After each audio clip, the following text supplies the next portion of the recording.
நான் வந்து மீடியாவுக்கு சொல்லணும்னு விருப்பப்பட்டேன். மீடியா வாயிலா தமிழ்நாடு மக்களுக்கும் சொல்லணும் அப்படின்னு நான் விருப்பப்பட்டேன். நேத்து வந்திருக்கிற தீர்ப்பு பிரகாரம் செட்டில்மென்ட் அப்படின்னு சொன்னோனே, இதுக்குள்ள எல்லாரும் எழுத ஆரம்பிச்சுருவாங்க.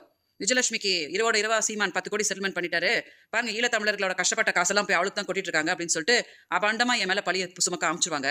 அதே மாதிரி உச்சநீதிமன்றத்துல நேத்து சீமான் வழக்கு வரும்போது, என் சார்பா யாராவது போயி, பாருங்க இந்த பொண்ணு இந்த மாரி பாதிக்கப்பட்டிருக்குது. சும்மாலாம் அந்த பொண்ணு வழக்கு குடுக்கல. மதுரை செல்வம்ன்றவங்களலாம் வச்சு டார்ச்சர் பண்ணி பாவம் அத ரொம்ப துன்பப்படுத்தியிருக்காங்க. அது சாக போயிருக்குது.